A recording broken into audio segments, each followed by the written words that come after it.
the top 8 mysterious places in South America. G'day mates, I'm Jake, your Aussie guide, and today I'm off on a mind-blowing journey through the wild, the weird and the downright mysterious. We're diving deep into the heart of South America to uncover 8 ancient places so strange, so unexplainable, they've had archaeologists, adventurers, and conspiracy theorists scratching their heads for decades. So grab your wide-brimmed hat and maybe a whip if you've got one, because we're about to explore the 8 most mysterious places in South America. Indiana Jones would be proud of us, yes? Let's begin with number 8, a really weird and eerie place deep in the jungles of South America. Ready? Off we go.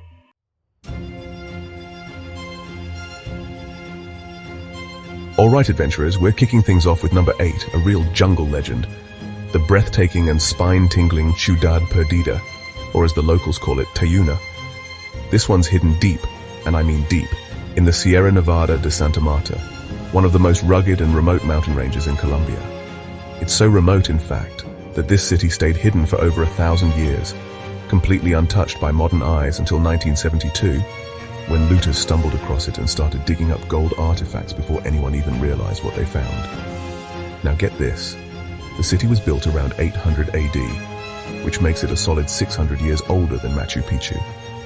Yet, barely anyone outside Colombia has heard of it. To even reach it, you've got to trek 4 to 6 days through thick jungle, cross raging rivers, hike up over 1,200 mossy stone steps, and yes, you absolutely will encounter snakes, howler monkeys, and tropical rain that soaks you to the bone. But once you arrive, mate, it's like stepping into another world. Ciudad Perdida isn't just one big plaza.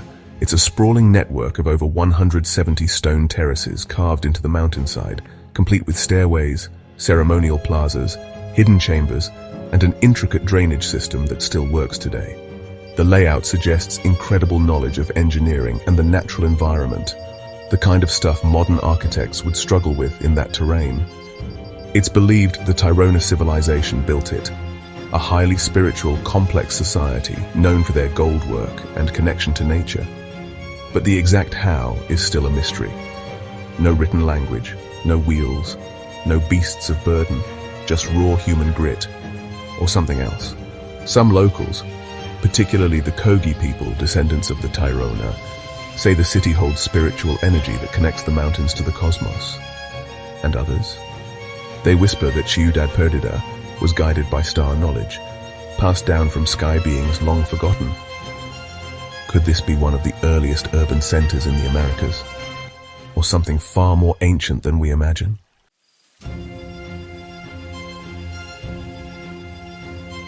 Now hold on to your hats, folks, because this next one is a proper trip.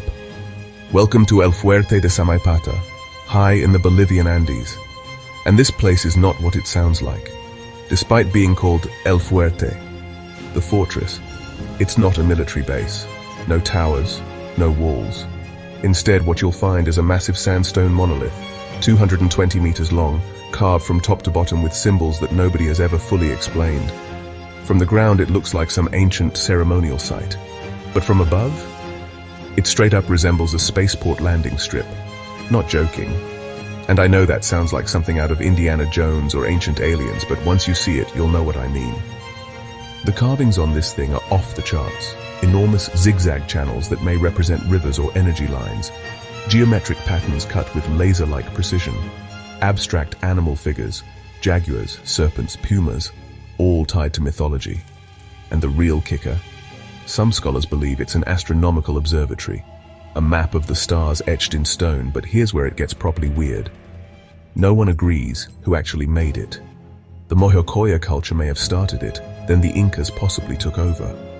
But many of the carvings appear far older than either group, like thousands of years older. The Incas themselves referred to it as a sacred place of the ancestors. The Spanish conquistadors, they were so spooked by it, they thought it was a site of devil worship. Today, archaeologists still debate its original purpose. Was it a temple complex, a place of initiation, or, as the local legends say, a site where the gods descended from the sky? Some believe the entire rock was a center of cosmic energy, a node on a spiritual grid connecting ancient sites across the globe. Visitors report bizarre experiences, disorientation, vivid dreams, and even sightings of unexplained lights in the sky. And guess what? Even UNESCO couldn't ignore this one. They've declared it a World Heritage Site just to protect its many unanswered questions. So was it made by human hands, or did someone or something help out?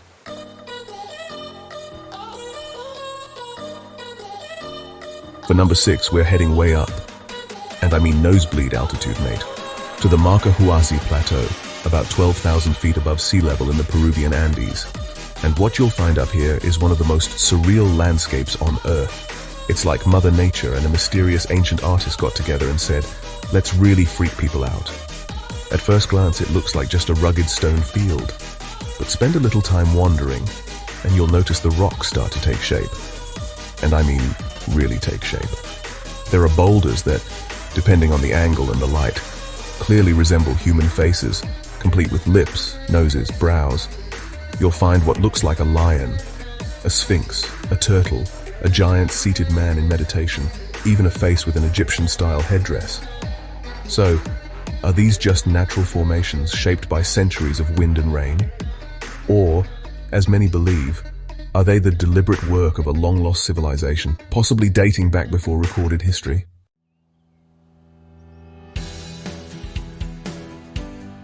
All right, mates.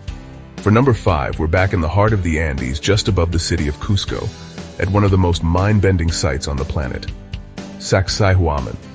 And before you ask, yes, it's just as fun to say as it is to explore. Now this place, it's an architectural mystery wrapped in a riddle, held together by nothing at all, literally no mortar. Just gigantic megalithic blocks, each one cut and fit so perfectly that even today, with lasers and tech, we'd struggle to replicate it. Some of these stones weigh over 200 tons, heavier than a Boeing 747. And yet, they're carved to fit together like a jigsaw puzzle. Curved corners, interlocking angles and walls that have stood solid through centuries of earthquakes. You couldn't slip a razor blade between them if you tried. Now here's the kicker. The Incas didn't use wheels, didn't have iron tools, and didn't use written blueprints. So, how did they move and place these megastones? Even if you had hundreds of workers, moving one of these would be a nightmare today. Some believe the Incas used sound frequencies to levitate the stones. Others think it was lost technology from an even older pre-Incan civilization, possibly the Viracocha people. And the layout? The walls form a zigzagging pattern almost like the teeth of a puma, which some say is deliberate. The city of Cusco below was designed to resemble the body of a puma, and Sacsayhuaman was the head. Others argue it was a military fortress or a ceremonial site aligned with the stars and solstices. But here's what really fries your brain. In local lore, this site wasn't built by humans alone. The Inca legends speak of giants, or even gods from the heavens, who helped raise these walls before vanishing into the sky. The site is still sacred today. Locals hold ceremonies there during the Inti Raymi, the festival of the sun, celebrating the sun god Inti and honoring their ancestors. When you walk through Sacsayhuaman, you don't just feel small. You feel like you're standing in the middle of an ancient cosmic mystery, carved in stone and whispering secrets through time.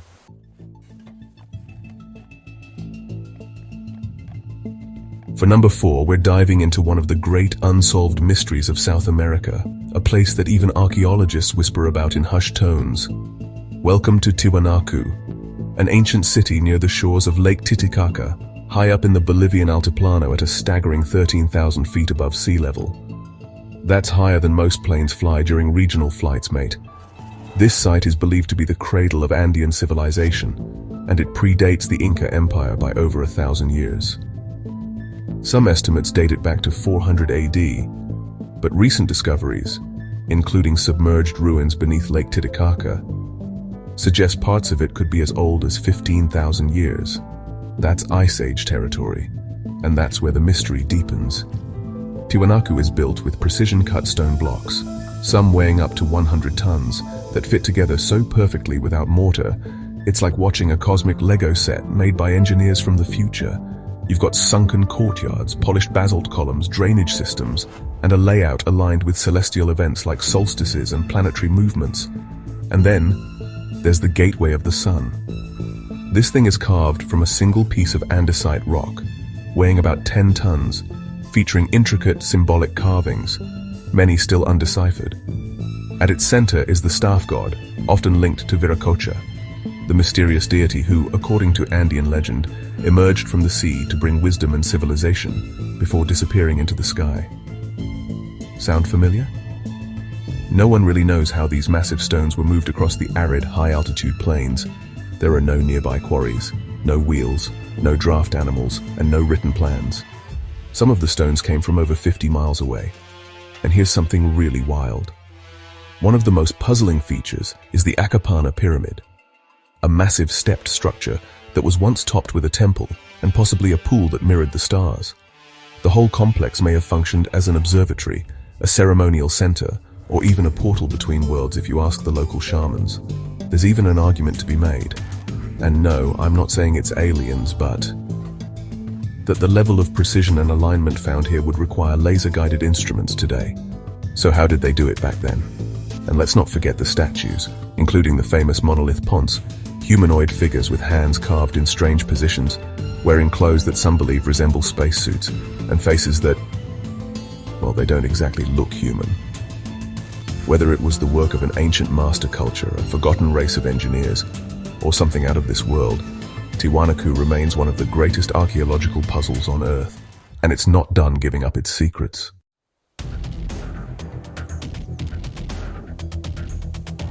Coming in hot at number 3, and trust me, it's huge. We've got the Nazca lines, stretched across the dry, cracked canvas of the Peruvian desert like a cosmic art gallery only the gods were meant to see. These massive geoglyphs, some measuring over 1,200 feet long, were etched into the desert floor by removing the top layer of reddish rocks to expose the lighter soil underneath. Sounds simple, right? But what you're looking at is a network of over 800 straight lines, 300 geometric figures, and more than 70 animal and plant shapes, including a monkey, hummingbird, spider, whale, even what looks suspiciously like an astronaut waving at us. Cheeky bugger. Here's the kicker. You can't see the full designs from ground level. You've got to be hundreds of feet in the air to even recognize the patterns. So how did the Nazca people make them? And why? Some researchers believe the lines functioned as astronomical calendars, aligning with the solstices, lunar cycles, and specific constellations.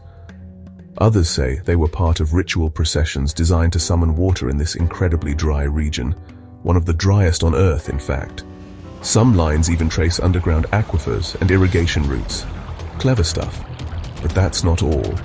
There's a theory, brace yourself, that the lines were made as messages to the gods, visible from the heavens. The Nazca may have believed their deities lived in the sky, and these massive designs were their way of communicating with them.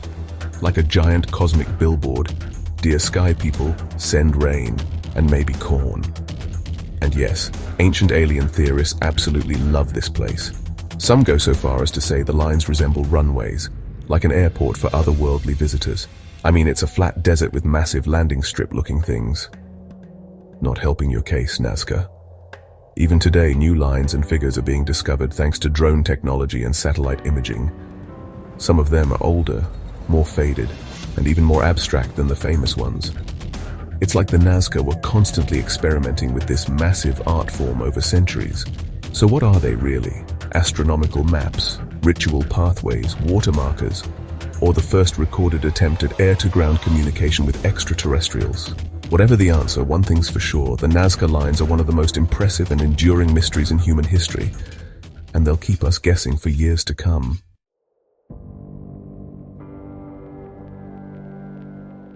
Alright, if Sacsayhuaman blew your mind and Tiwanaku had you questioning reality, just wait till you get a look at number 2 on our list, Puma Punku. Arguably the most baffling construction in all of the Americas, maybe even the world. This place is often called the Stonehenge of South America, but honestly, that's selling it short. Located just a stone's throw, pun intended, from Tiwanaku, Puma Punku is part of the same ancient complex, perched up at a lung-crushing 12,800 feet in the Bolivian Andes. That alone makes it incredible. But wait till you see the stones. We're talking massive andesite blocks, some weighing as much as 130 tons. These stones were quarried miles away, transported over mountainous terrain with no wheels, no draft animals, and no written instructions. How? That's mystery number one. Mystery number two, the engineering. These stones weren't just stacked like big Legos. They were cut with such precision that even today's best engineers would need diamond-tipped tools or CNC machines to achieve that level of smoothness and accuracy. You've got 8 blocks that interlock with perfect uniformity, 90-degree angles so sharp they'd slice butter, drill holes that appear bored out by a high-speed rotary tool. But these were made over 1,500 years ago. Let that sink in. The people who built this had no iron tools, no metallurgy capable of this work, and yet they accomplished something that would boggle a modern construction crew. And there's more. The site was deliberately destroyed at some point in the past, maybe by earthquakes, maybe by invaders, or maybe by design. The way the stones lie today, scattered as if dropped by a titan, has led some to call it the rubble of the gods. Now, theories. Oh, there are plenty. Some archaeologists suggest it was a ceremonial center for the Tiwanaku elite. Others say it was a portal site, used in rituals to connect with Viracocha, the great sky god. And yes, you guessed it. Ancient astronaut theorists believe Pumapunku was a launch site or maintenance hub for alien spacecraft, due to the mechanical-looking precision of the stones. Wild, absolutely. But when you're standing among these perfectly cut monoliths, high in the mountains, with no reasonable explanation for their creation, it really does feel like something otherworldly happened here. Pumapunku isn't just an archaeological mystery. It's a challenge to everything we think we know about human history, engineering, and possibly who helped us build civilization in the first place.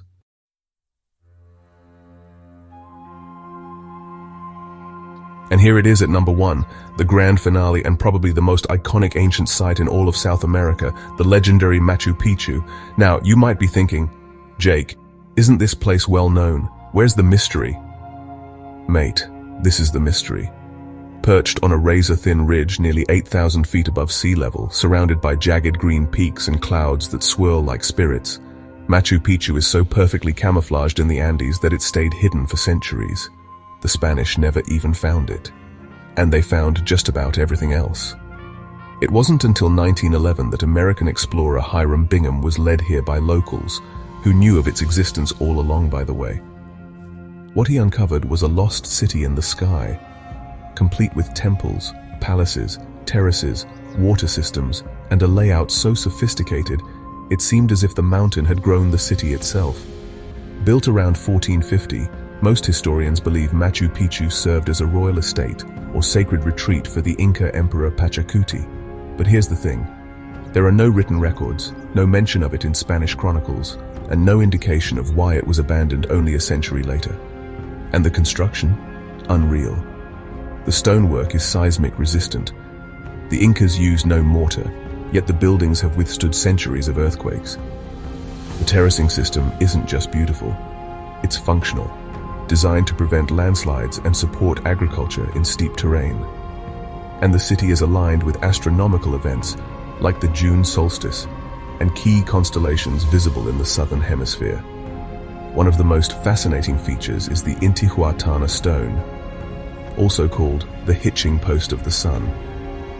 It's thought to be an astronomical device, possibly used for ritual tracking of the solar calendar. It's so perfectly cut, the Incas believed it could tie the sun to the sky to keep it from drifting away. Powerful symbolism.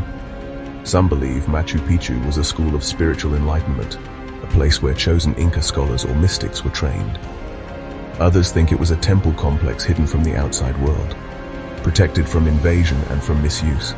And yes, some fringe theories go even deeper, suggesting Machu Picchu could have been built with guidance from celestial visitors, or that the Incas were inheriting an even older sacred site, built by an unknown civilization that understood the stars, stone, and mountain energy in ways we can't yet grasp. Whatever the truth, Machu Picchu isn't just a postcard-perfect travel destination. It's a living enigma, humming with power, beauty, and unanswered questions. So next time you see that photo, stone steps disappearing into the mist, just remember, you're looking at one of Earth's greatest unsolved mysteries. So what do you reckon, mates? Were these the works of ancient geniuses, or did they get a little interstellar inspiration? Either way, these places are absolutely worth the trip. If you're brave enough to face high altitudes, dense jungles, and the unknown. And trust me, standing in front of these wonders will leave you with more questions than answers. If you're loving the mystery and want more hidden gems from around the world, hit that subscribe button, give us a thumbs up, and drop a comment. Which of these places would you explore first? Until next time, I'm Jake, your Aussie guide. And this has been Should I Go, your channel for destination decisions. Until next time, cheers.